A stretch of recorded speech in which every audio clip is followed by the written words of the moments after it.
Hi, everyone. Just a quick word before we get into the podcast this week. You're going to be listening to a conversation I had back in January of 2022 with Dr. Rashid Khalidi. Dr. Khalidi is the Edward Said Professor of Arab Studies at Columbia University, one of the most important voices on the issue of Palestine and Palestinian resistance. The book we were discussing is, in my opinion, one of the most important books written on the subject of Palestine in recent decades. That was Dr. Khalidi's book, The 100 Years' War on Palestine, A History of Settler Colonialism and Resistance, 1917 to 2017. The book and my conversation delves into a lot of really important subjects, including early Zionism, how early Zionism and Zionist ideas were viewed by prominent Palestinians, including Dr. Khalidi's ancestors. That figures centrally in the book, and it's an extremely interesting aspect of Dr. Khalidi's analysis.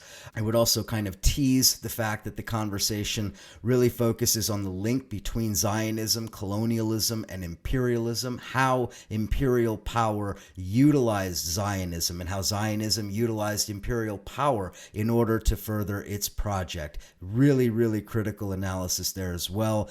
Dr. Khalidi also helps us understand the erasure of Palestinian culture and history. All of those issues, of course, at the forefront today as Israel carries out its genocidal act against the Palestinians.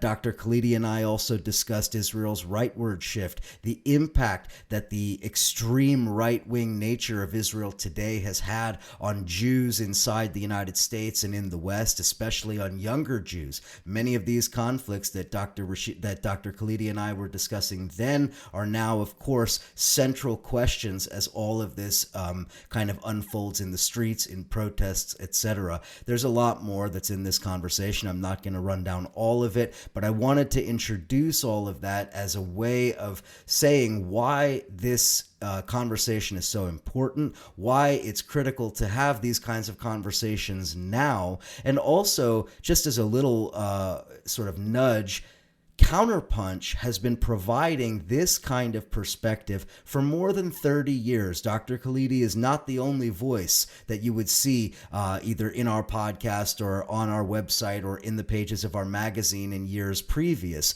Edward Said himself was one of those prominent voices that we have the privilege of publishing in CounterPunch for years, many others as well. CounterPunch's fund drive is over, but I did want to take a moment to urge people that if you value this kind of analysis from an independent perspective on the left, then now would be a great time to go over to CounterPunch's website, get a subscription to CounterPunch Plus, support CounterPunch in that way. You can do it during the fund drive. You can do it by just getting a subscription. Whatever you do helps. I wanted to make that point again because there are so few media outlets that you really can trust on issues as critical as solidarity with Palestine. And as you've seen, if you're a keen observer of the media and of left media even, as you've seen in recent weeks, our spaces have shrunk.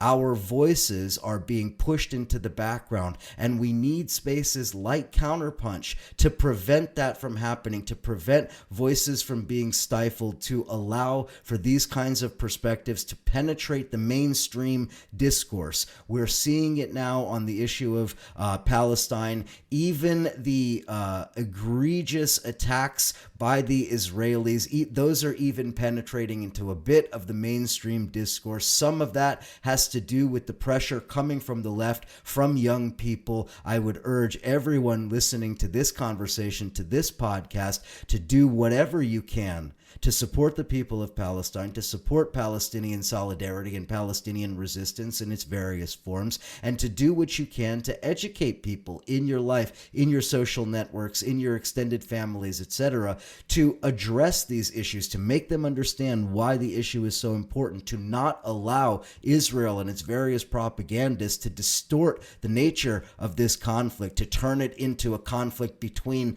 equals, to turn it into a conflict between the good guys in Israel and bad Palestinians, bad Muslims, bad Arabs, all of these extremely white supremacist and racist narratives, which have all made their way into the Palestine-Israel discourse. All of that must be challenged, and it is conversations like the one I had with Dr. Khalidi in January of 2022, and conversations that you'll be having at the Thanksgiving dinner table and elsewhere in the weeks and months to come. That impacts the discourse, that impacts the narrative, and I think that is critically important that we do that now. Go to CounterPunch, get your subscription, go wherever you can and buy a copy of Dr. Khalidi's book.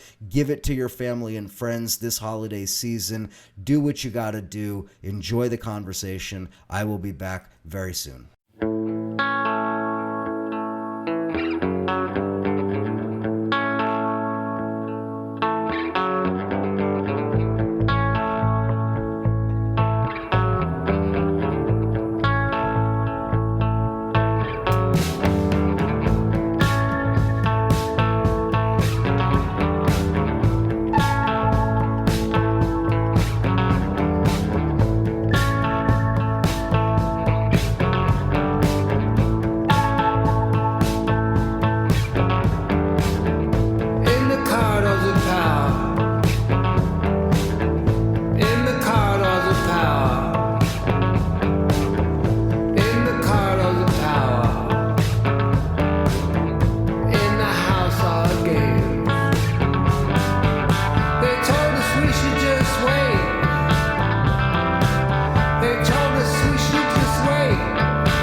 Hello and welcome to CounterPunch Radio. My name is Eric Draitzer. Thanks so much for tuning in and coming back to the show. First-time listeners finding the show, welcome aboard. If you're watching us on CounterPunch Plus, thank you so much for the continued support.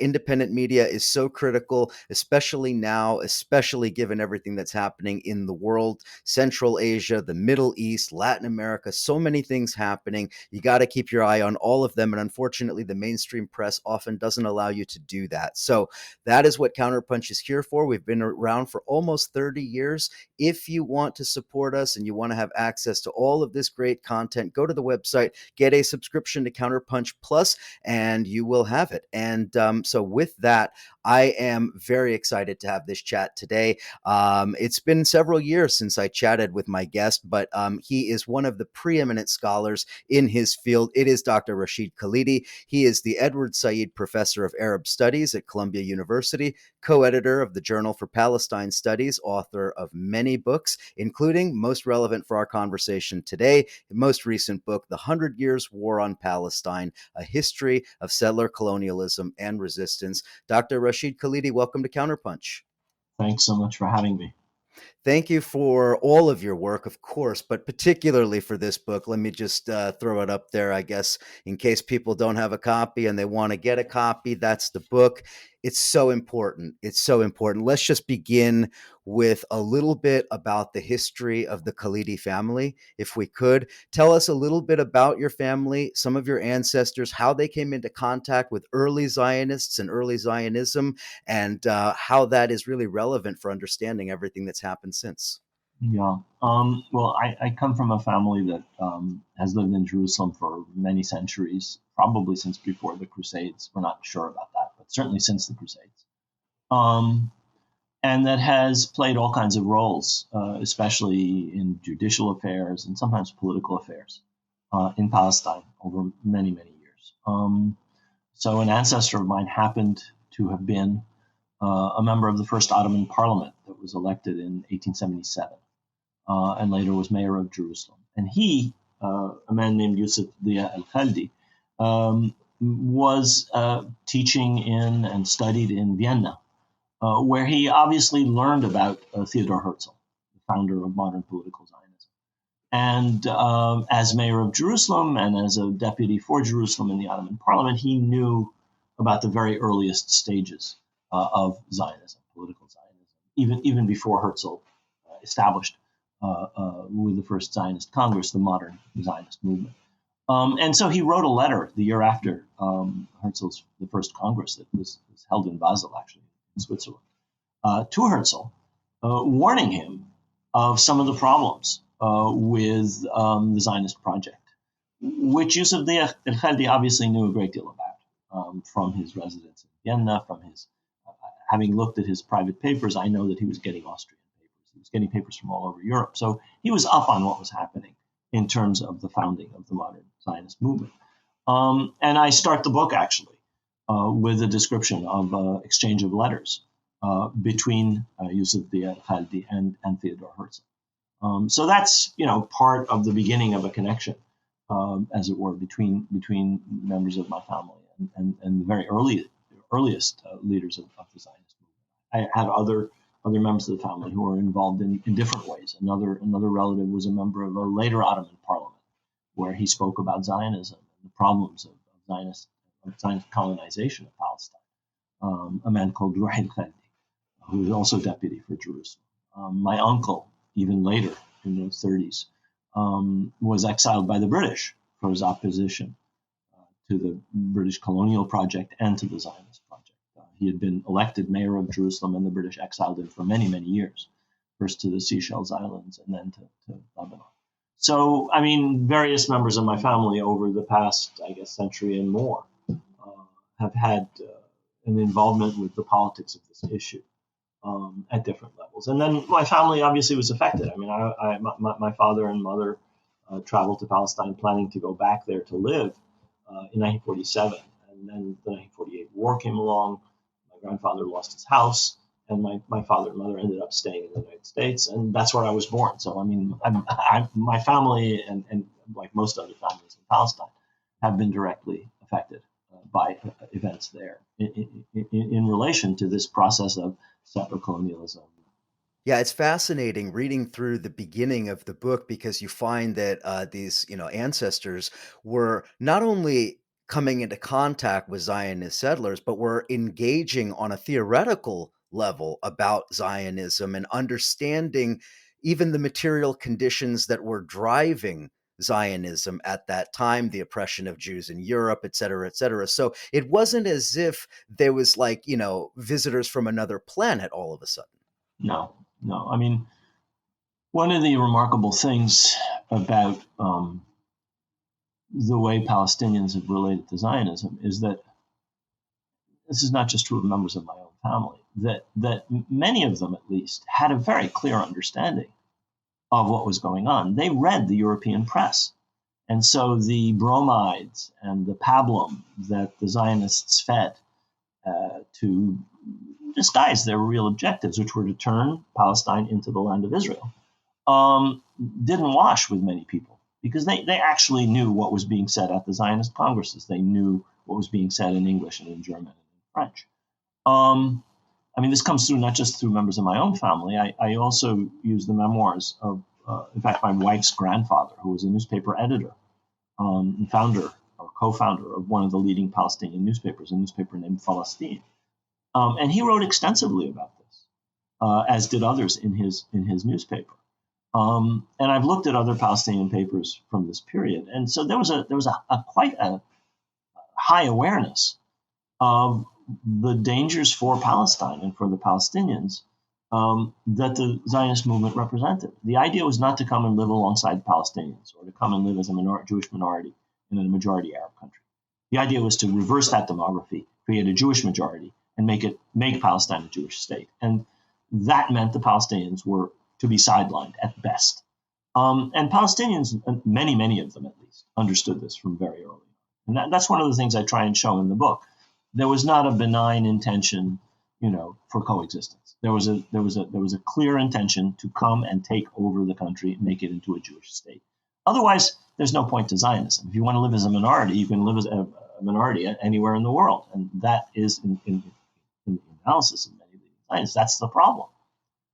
So you come to a country that's already inhabited and that has a large Arab majority, and you want to turn it into a Jewish state with a Jewish majority, you are going to do some pretty drastic things to the existing population, necessarily and inevitably. All of the bromides and all of the pablum and all of the completely false talk notwithstanding. And to that point, actually, one of the things about the book that I really appreciated, not just obviously the content, but I appreciate the structure of the book and the chapters and the way that it frames the discussion of the issue as, and we're talking over 100-year period, it frames it as a war on Palestinians, Right. not as a conflict between Right. Palestinians and Jews or between Palestinians and Zionists, right? And this sort of discursive framework, I think, is very critical because Right. it changes the way that we talk about this issue. Well, one of the things I'm trying to do with this is to crack this ridiculous formula whereby it is seen as it's like Germany and France. It's not like Germany. This is not just two peoples. There are now two peoples, certainly. But there is a structure to this. External intervention makes Israel possible. The Palestinians are not just fighting Zionists. The Palestinians are fighting the entire might of the British Empire in the 1930s. 100,000 British troops, the Royal Air Force. Zionists play a minor role in that great suppression, the suppression of the great Arab revolt of the 1930s. You can talk about any phase of this conflict, and you're talking about Britain and France together with Israel fighting a war in 1956. You talk about Israeli leaders coming to Washington to get permission to wage war in 1967. And 1982 with American weapons in many cases. So I frame this as a war to establish this project in Palestine, organized and endorsed by the great powers through the Mandate for Palestine, through the Partition Resolution of 1947, through various other international efforts. Which means it's not just the Palestinians up against Israel or the Zionist movement. It's the Palestinians up against the United States or the United States and the Soviet Union or Great Britain at the height of its imperial power.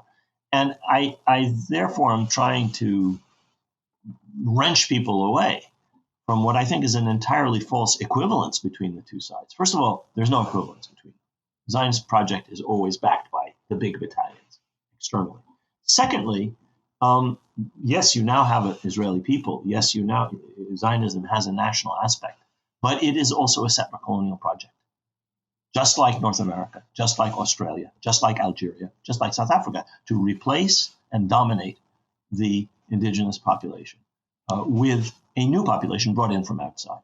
Now, the fact that those people have a connection to the land is obviously material and important, religious and so forth.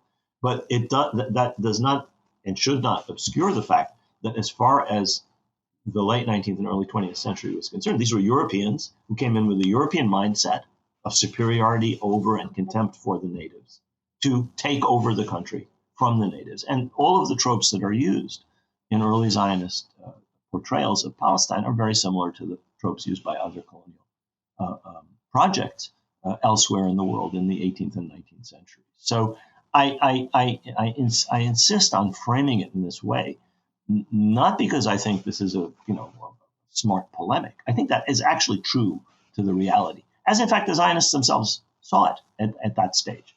Colonialism was in good odor. Colonialism was a good thing in the 19th century, in the early 20th century. The great powers were all colonial powers. The great powers all had European populations, which they sent out to take over and seize the lands of indigenous people. That had happened in North America. It had happened in Australasia. It was happening all over Africa. Kenya was a settler colony. Rhodesia was a settler colony. South Africa was a settler colony. France had established a settler colony in Algeria. And as far as those powers were concerned, in 1900, 1910, 1920, 1930, colonialism was a good thing.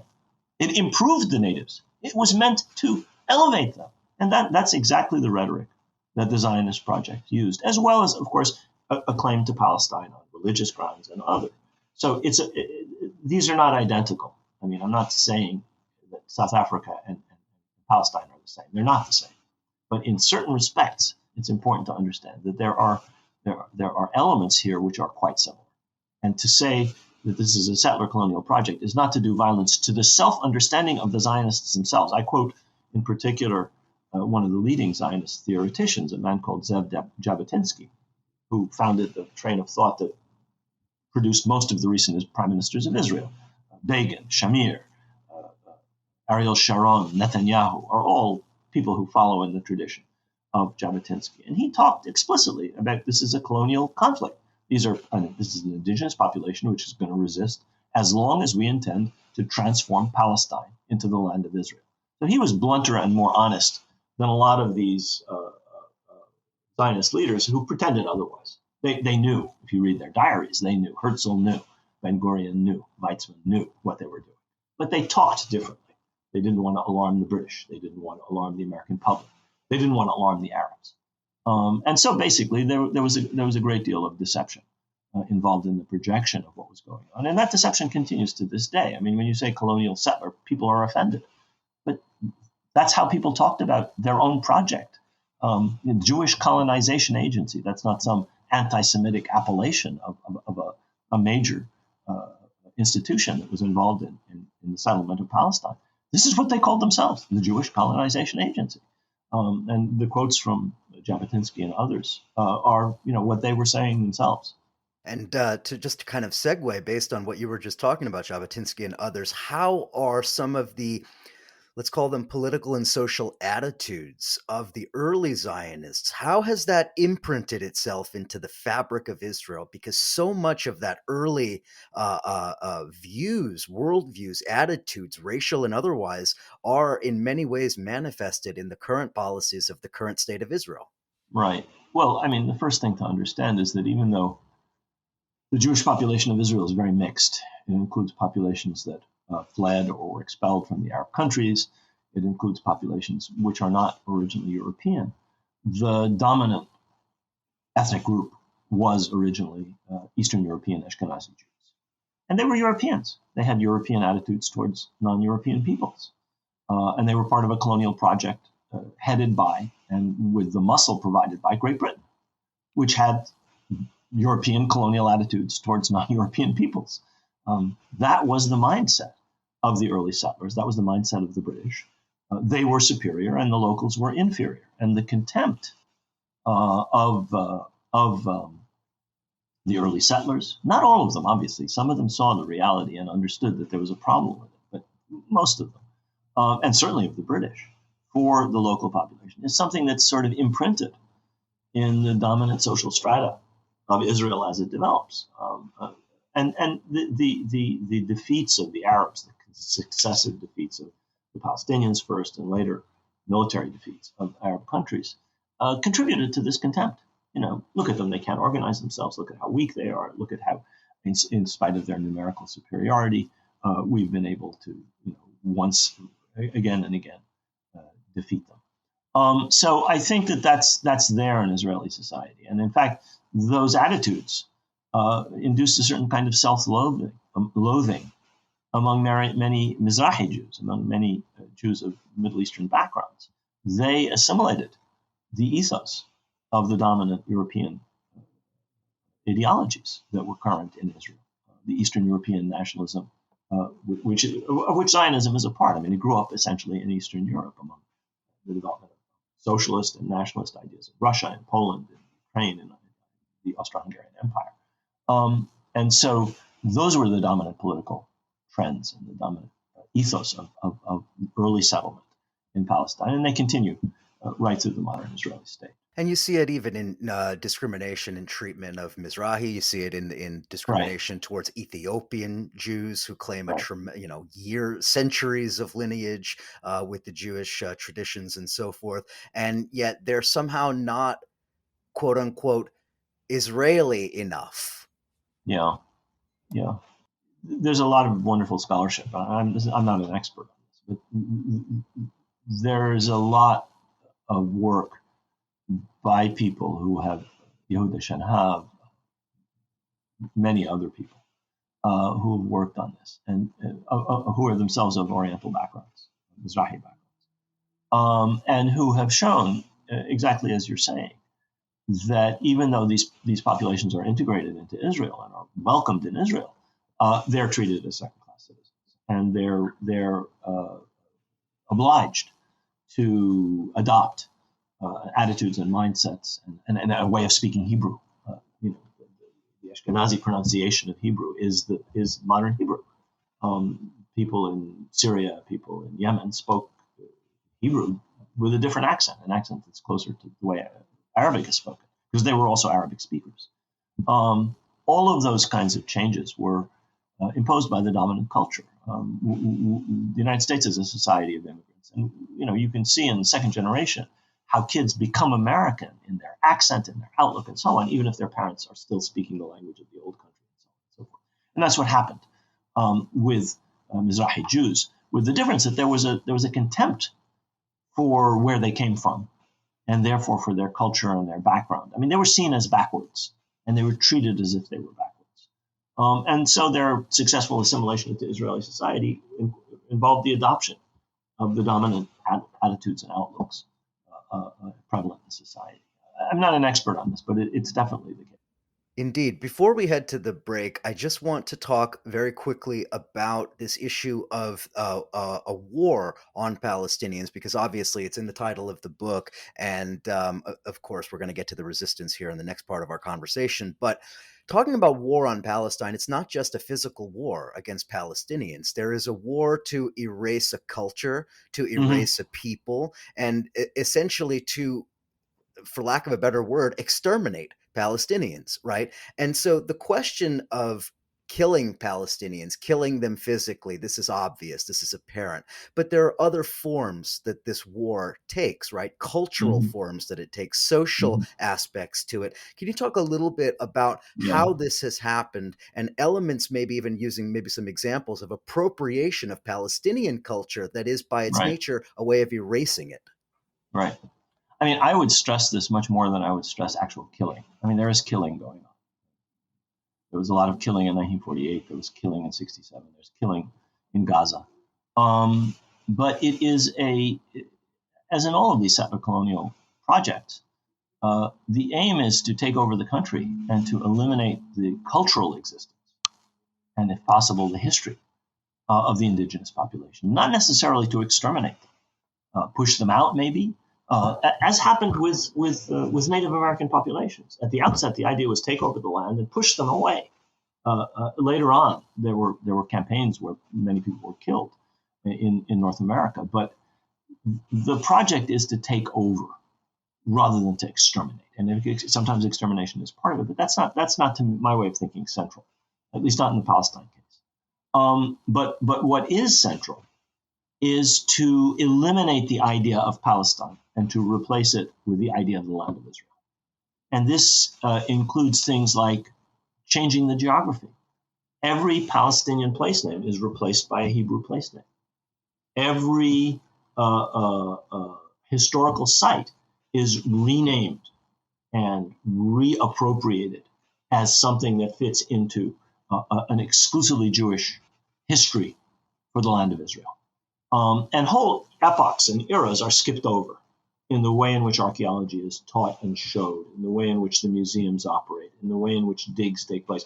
You'll bulldoze a millennium to get to a Second Temple level. And that's just one example of how the place and the place names and the indigenous population's relationship to the place are eliminated as part of a replacement of Palestine with the land of Israel. I mean, I'm quoting again from Zev Jabotinsky, because that is what's going on, and you see that in the nation-state law of 2018 that was passed by the Israeli Knesset and has the force of constitutional law. There is only one people with the right of self-determination in Israel, and of course, the understanding of Israel by most Israelis is the entire land of Israel, i.e., all of Palestine. So there's one people there. There's one people with rights. And therefore, that people has both religious privileges, has legal and political privileges, and is the only one entitled to do all kinds of things, including decide what the name of a place is. So that's one aspect of it. Another aspect of it is, as you suggested, all kinds of other forms of cultural appropriation. Now, sometimes these are disguised. So North African Jewish cuisine, which is North African cuisine, is described as Israeli cuisine. A Palestinian dish, maftul, is described as Israeli couscous. pita bread suddenly becomes Israeli. Hummus in Arabic. Hummus is an Israeli delicacy, and so on and so forth. So are falafel, so are. These are superficial examples, but you see this across culture. You see this in terms of the appropriation of kafis. You see it in Palestinian embroidery. The people in the shtetl didn't embroider this stuff. The ancestors, nor did those who come from North Africa or Yemen or Iraq or Syria embroider this. This is Palestinian embroidery. Suddenly it becomes Israeli, and you have Israelis swanning around in fashion shows dressed up in Palestinian embroidery.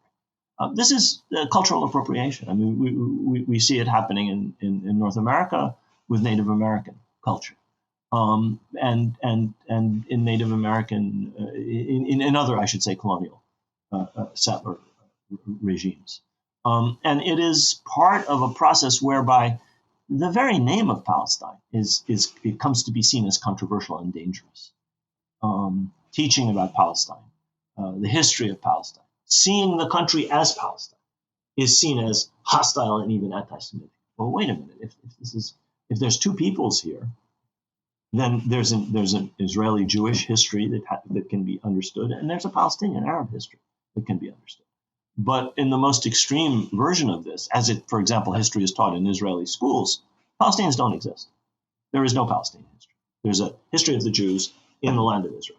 And there are various periods in which the Jews play different roles, but it is a history of Israel and the Jewish people. And that's what people are taught, Arabs and Jews, in Israeli schools. And that's the most extreme example of this elimination of the native. And there's like a whole falsified history of that too. There's been books written, I mean, famously from time immemorial is one example, but there are others that essentially make the argument that Palestinians don't exist, or to the extent that they do exist, they're a creation of the King of Jordan or the Egyptians or the British or the British or something along those lines. Right. Or they're nomadic migrants who came in to benefit from the prosperity brought by Zionism. Yeah, I mean, that was a bestseller endorsed by some of the most prominent luminaries of American intellectual life. That book that you mentioned by John Peters, From Time Immemorial, it's basically a one long slander of the Palestinians and their very existence. You only have to go to some of these places and look carefully at what's left in terms of architecture. Go to Jerusalem, or go to Nablus, or go to Hebron, or go wherever you may go. The villages that remain. I mean, 400 Palestinian villages were demolished, but in the West Bank and in some parts of Israel, you have, 1,000-year-old villages that were not inhabited by crusaders or Jews or other foreigners. They were inhabited by the ancestors of the present inhabitants. It's very clear that there is a people here, or at least there's a population here with roots in this country. And the way in which the history is written by so many people completely elides that, completely obscures that, and replaces it with another history. Okay, we're going to take a break. On the other side of the break, I want to talk a little bit about resistance, some of the forms that it has taken, how it has evolved, and a lot more to discuss. And if we have any time at the very end, I want to ask Dr. Khalidi his thoughts on some recent developments. But enjoy the music, and we will be right back. This is for Palestine, Quds, the capital, Jerusalem. Unarmed people marching to the wall and they're shooting them. Suppression is a question, resistance is the answer. Long live Palestine, long live Gaza. Palestine, Quds, the capital, Jerusalem. Unarmed people marching to the wall and they're shooting them. Suppression is a question, resistance is the answer. Long live Palestine, long live Gaza. All you see is war every time you turn your head at night. Bloodshed on the floor, mother cries, who cries for her this time? There's truth between these walls, see the lies between the lines they hide. Where's the bullets coming from the tyrants dressed in our disguise? I'm a rider till the end, even if I got to push back for all my friends. Cause you know that I'm a fighter, let me see a lighter, and we not gonna stop the Palestine is free. But still you know that I'm a rider till the end, even if I got to push back for all my friends. Cause you know that I'm a fighter, let me see a lighter, and we not gonna stop the Palestine is free.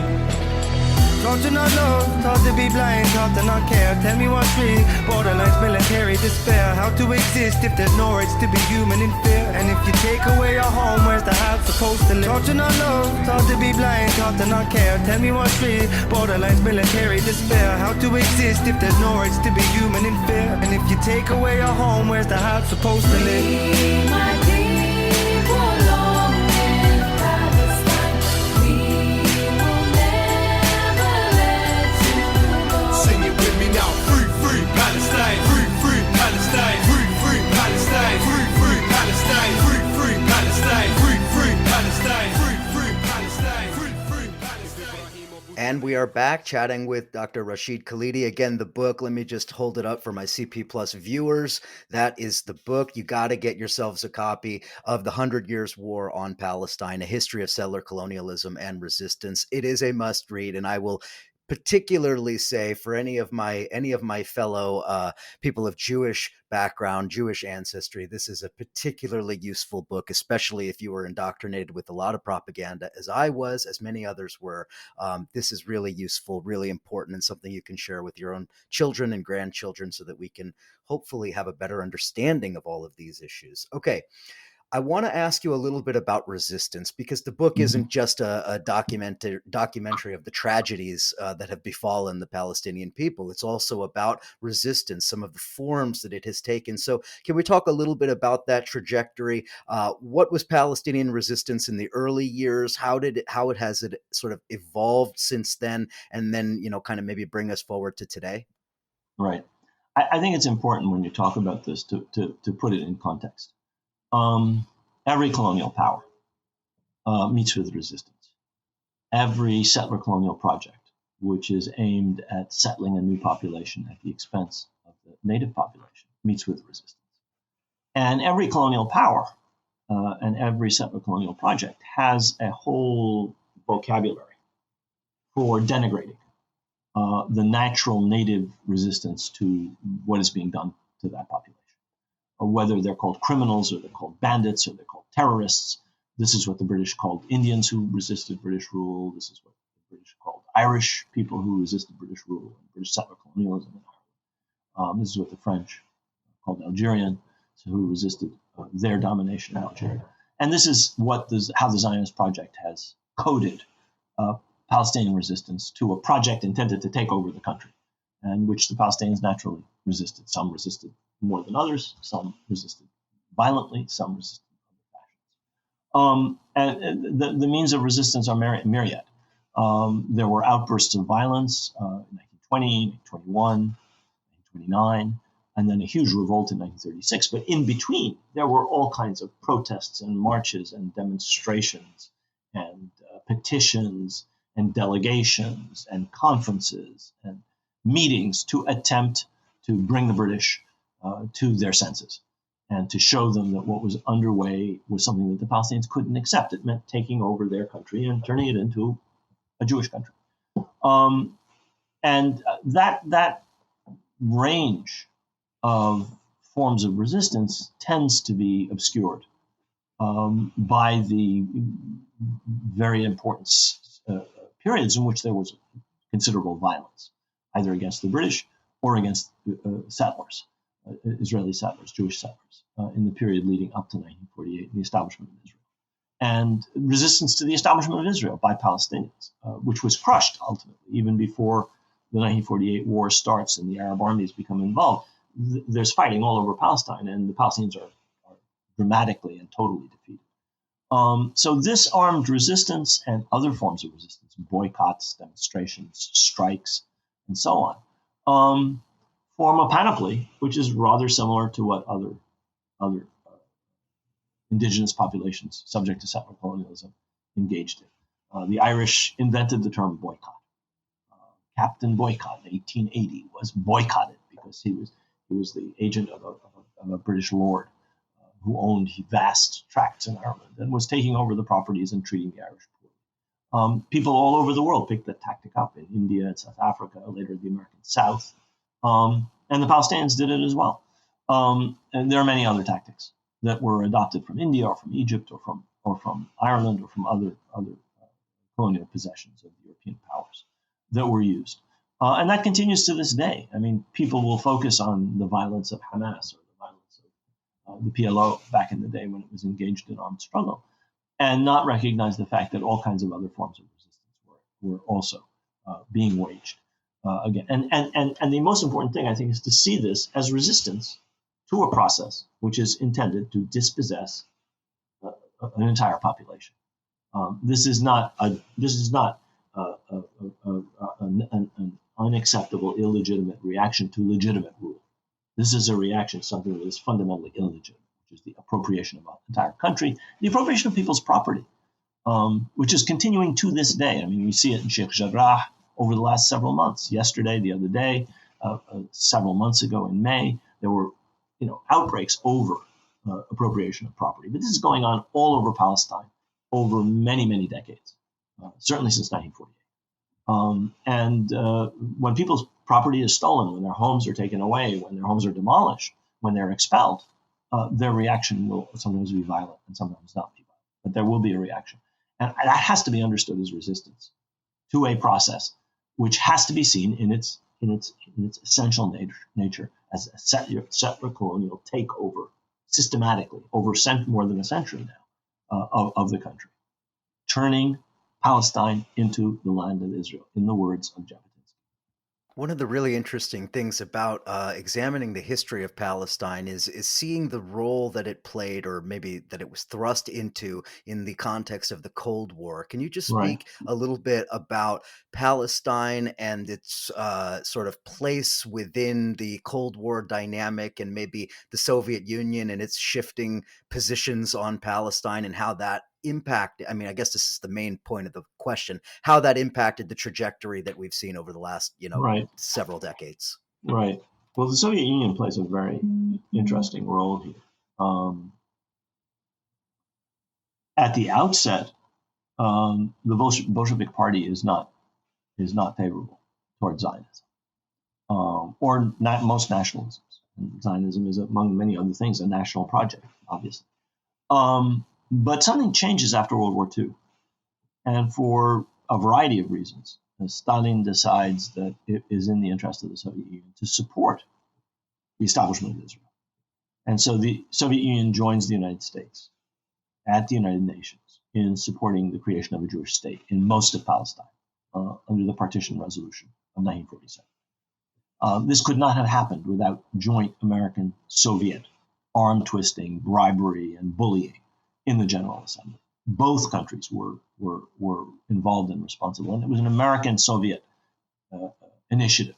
Britain was not in favor. Britain abstained in the vote on partition, in fact, in 1947, when the resolution was passed. This was an American-Soviet initiative. And the United States and the Soviet Union then competed to see which of them could support the new Israeli state after it was established in May 1948 the most vigorously. Both sent weapons. The Soviets through a Czech arms deal, the United States in a variety of ways, where surplus war material was channeled to Israel, armored personnel carriers, planes, and so forth. And both immediately recognized the new Israeli state. Both failed to recognize the Arab state that was supposed to be created in a much smaller part of Palestine by that resolution. Were not unhappy to see that Arab state disappear. They didn't care.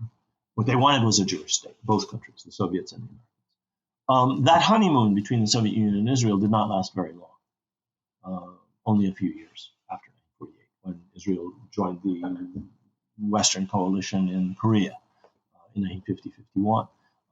The Soviets were disillusioned, and very soon after, relations became very much worse. And eventually, the Soviet Union came to back a variety of Arab countries, starting with Egypt and Syria in 1955, and really continuing until the end of the Cold War. So even though during the 1956 Suez War, the United States and the Soviet Union ended up on the same side again, though a different side, both objected to what Britain, France, and Israel were doing in attacking Egypt in 1956.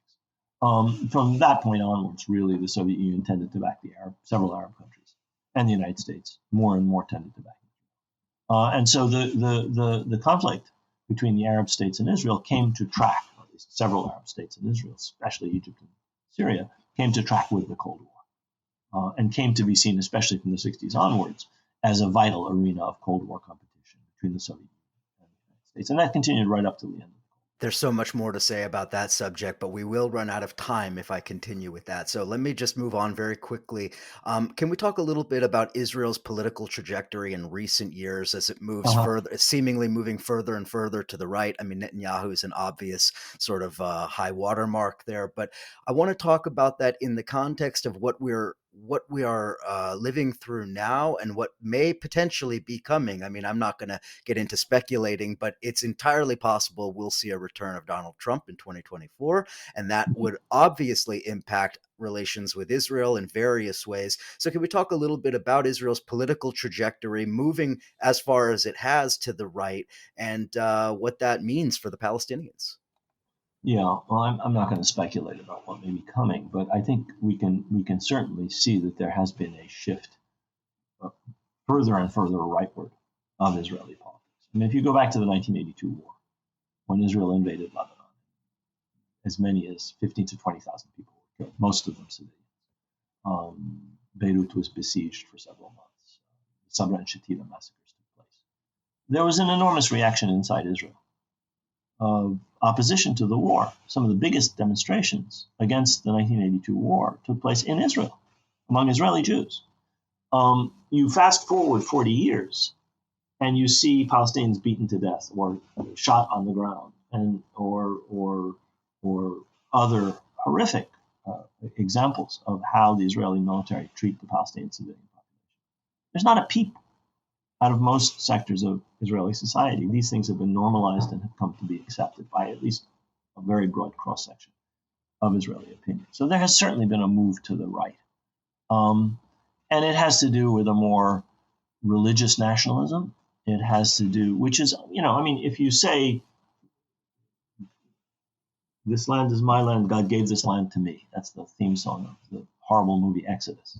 But if that's your starting point, there's no room for talking about anybody else's rights. This land is my land, period, full stop. God gave this land to me. You can't argue with that. You can't talk to that. And that's the basis of religious nationalism. There's obviously a Palestinian parallel to that. And again, no discussion is possible with somebody who holds that mindset. They can move away from that mindset, but as long as they hold that mindset, there's nothing to be said.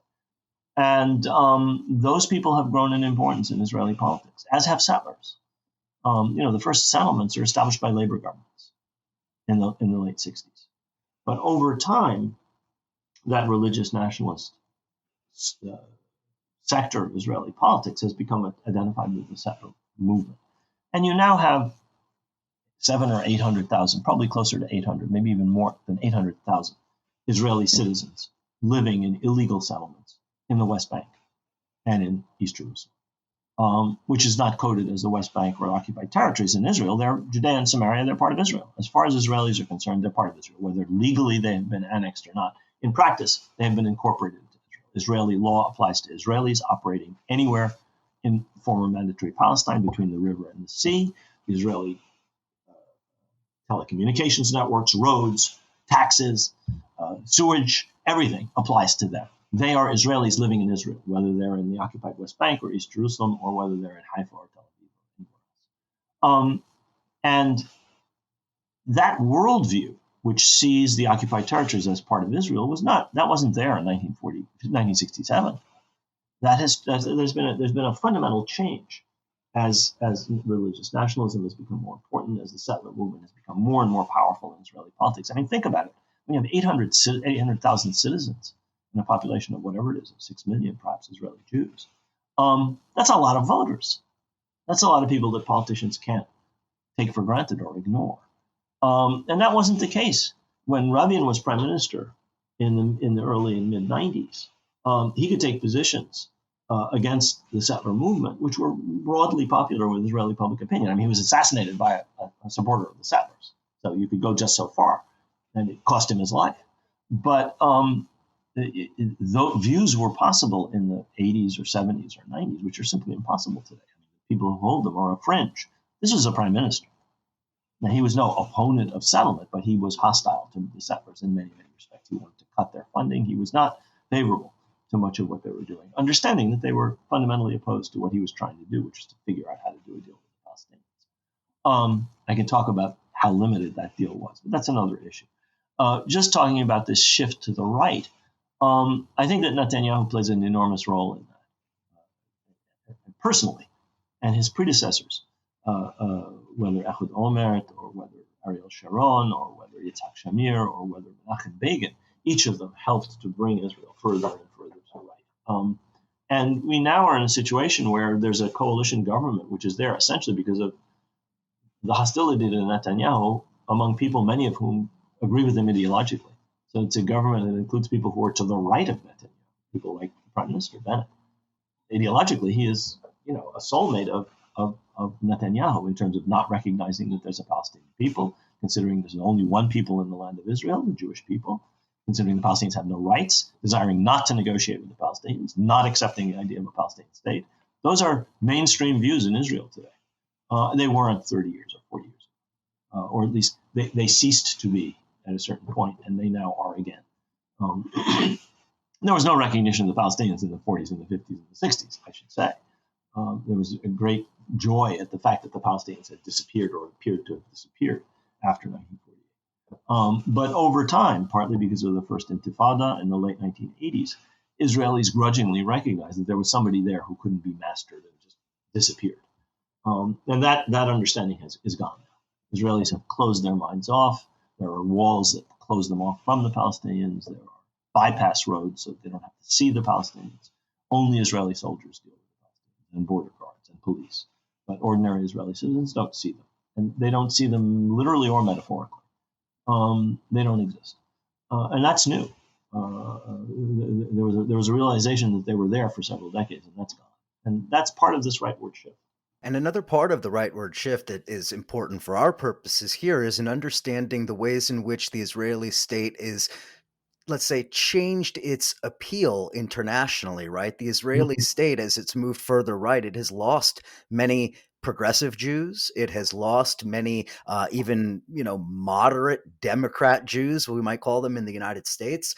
And in its place, it has sort of appealed to this right-wing evangelical Christian movement in the U.S. and other right-wing movements internationally, strongman right-wing dictatorships, etc. So the nature of Israeli international support seems to have changed along with the Israeli sort of political trajectory. And, if people of my generation, and especially those younger than me, I'm already approaching 40, but people who are in their teens, in their 20s now, they have a very different conception of Israel. I'm talking about Jews, young Jews, have a very different conception of Israel than even I did when I was growing up like 25 years ago.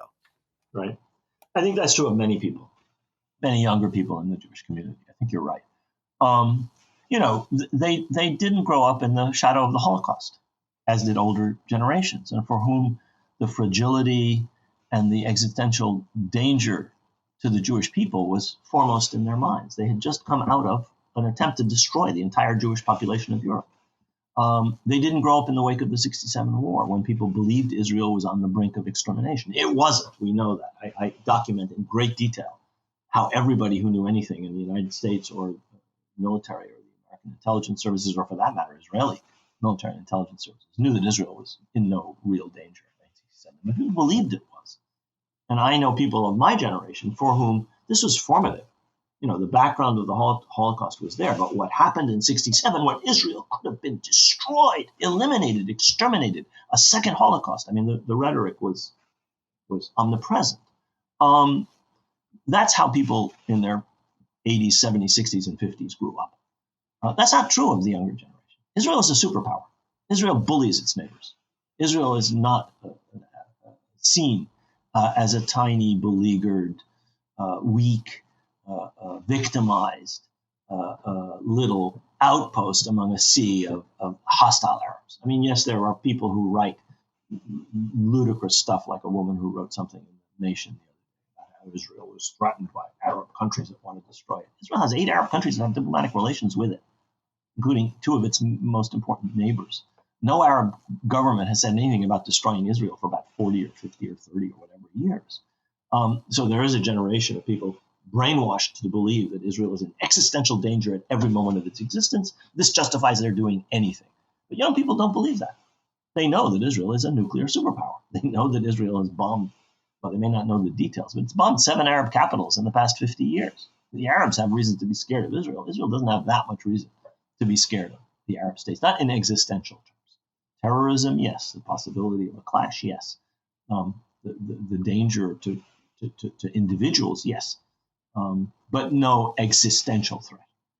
Though there are politicians like Netanyahu who spent their whole career beating the drums of existential threat. And, in the old days it was Iraq, or before that Syria and Egypt. Now it's Iran. But for young people, I don't think that most young people, not just in the Jewish community, generally, I don't think that resonates anymore. They see the imbalance is really in Israel's favor rather than at Israel's expense. And they understand that Israel is really in an extraordinarily powerful position. And they see more and more, at least, what is done to the Palestinians. In just a couple of minutes that we have remaining, I want to just ask you very quickly, imagine you're speaking to, a lecture hall of your students or whatever, and you wanted to impart some wisdom about this issue and what they might be able to do, how they might be able to contribute something on the issue of Palestine. What might you suggest? Well, I'd say two things. The first is that if they're American citizens, they should understand that the United States is not a neutral bystander. The United States puts its big fat thumb on the scale in favor of Israel, which already is dominant, not just in Palestine, regionally. Israel is a superpower. There's no Arab country that can stand up to it. And Israel completely dominates the entirety of Palestine. And the United States is complicit in that. The United States is not a neutral. The United States weapons are used to maintain the occupation. The United States money is used to build illegal settlements and steal Palestinian land and expel Palestinians from their property. We are doing that. Our government does that. Our private 501c3s that are treated as charities, that are friends of the Israel Defense Forces or groups that channel money to illegal settlements, are things that we do. I pay taxes so those people don't pay taxes in order to send money to support the Israeli army or send money in order to support Israeli settlements. So that's the first thing. We are complicit. We are involved. And we have to decide, do we want to do this or not? Or to what extent do we want to do this? Do we want to obey U.S. law, which says that American weapons have to be used only for defensive purposes? Is bombing an entire building in Gaza defensive purposes? Is the use of American weapons for that purpose therefore illegal? Should we bring that to the attention of our elected representatives in Congress, or let them keep talking about Israel's security as Israel kills 10 or 12 or 15 Palestinians, innocent Palestinians for every innocent Israeli? That's us. That's a decision for us as American citizens. That's the first thing I would say. This is a political statement. This is not I wouldn't say this in a lecture hall, but I would say this if anybody asked me my views, my personal views. The second thing is, do we expect the same principles to be employed in Palestine as elsewhere? Do we accept that one group has rights to be exercised at the expense of another group? Do we accept fundamental inequality and discrimination as the basis of the way things are done in Palestine and Israel? Or do we insist on the same kind of principles of equality, which we may not have been able to fully carry out in our own country, but which are supposedly the ideals of any democratic society? And those are things that are lacking in Palestine. The Palestinians in the occupied territories have absolutely no voice in any important decision about their lives. Can they come in? Can they go out? Can they import? Can they export? Can they move from here to there? Israeli soldiers, Israeli bureaucrats decide everything important about Palestine. Yes, they can govern their own sewage. They can decide on their schools, but the Israelis can enter their schools or enter their universities and arrest whoever they want. So we have to decide, do we accept that as something that we are supporting, which is in violation of the principles that supposedly uphold this nation? All men are created equal, and so on and so forth. Because of some, Israel's special, or because of the Holocaust, or whatever excuse may be given. If we allow them to come back, they'll overwhelm, whatever. So I think you have to say, principles of justice and principles of equality have to apply everywhere. You have to figure out how to apply them, obviously, but they apply everywhere. Firstly, as I started by saying, we are complicit and involved in what is happening. We are doing it. It's not just the Israeli pilot of the F-16. It's the American government that sells that F-16. It's such an important point, and something that we all really do need to think about. I know we're just about out of time. I'm going to ask you a very, very, very large question that I don't expect you to address all the nuances of, but and if you can, do you think that we are now entering a period where the Middle East is fundamentally changing in terms of the orientation that we've known for decades, right? The post-war orientation of the United States as making and breaking everything that happens in the Middle East seems to be changing. The Chinese are selling to Yeah. the Saudis, the Turkeys in Africa, Turkeys in Syria, the Russians are in Syria. Is the Middle East changing, and has U.S. hegemony declined? I write about current events and I write about modern history, but I've always said that the job description, I am a historian, however, and I've always said that the job description of a historian does not include predicting the future. I have no idea, in answer to your question. It certainly seems that some aspects of American post-World War II hegemony have receded in the Middle East. That certainly seems to be the case.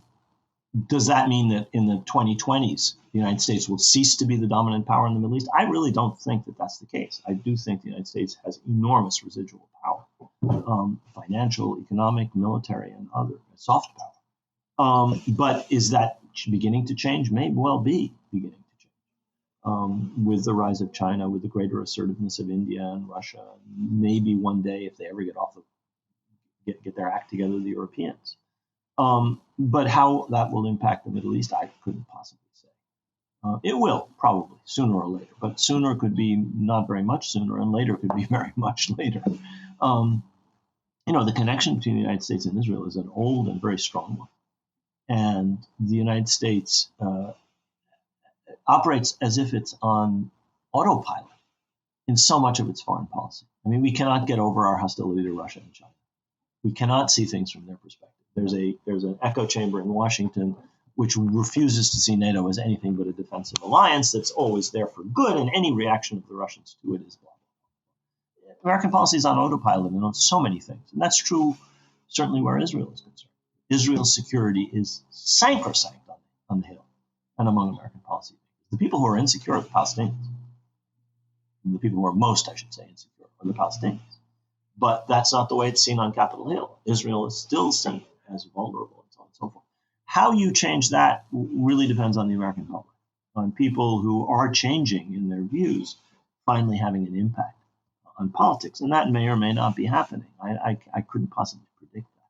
But when and if it does happen, you have enormous inertia and enormous resistance to overcome, to American interventionism generally in the Middle East and elsewhere, but also to the kind of knee-jerk, blind American support for anything any Israeli government does, whether because people believe that that's the right thing or because they're afraid to confront domestic supporters of Israel, who are now increasingly Republican, conservative, Southern, white, and older evangelicals, much more than used to be the case. And it is much less the case, especially among young people in the Jewish community, that they have a kind of knee-jerk, blind support. That too is beginning to change. But it's been matched by a shift in the South and among evangelicals and Republicans to the blindest forms of devotion to Israel. So I don't know where that will go. I couldn't possibly. It is interesting to adapt the phrase, that often used, that it is easier to imagine the end of the world than it is to imagine the end of capitalism. And seemingly it's easier to imagine the end of the world than to imagine the end of hegemony of the United States in the Middle East. But we shall see. So much more to come. Listen, again, the book, this is the book to get. You got to get a copy. It's available everywhere, but preferably from your local independent bookstore if you can.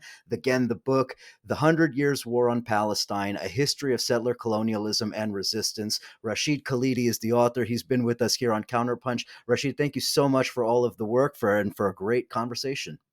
Thanks so much for having me, Eric. I appreciate it. Listeners, viewers, thank you as always for your continued support. We'll chat again next week.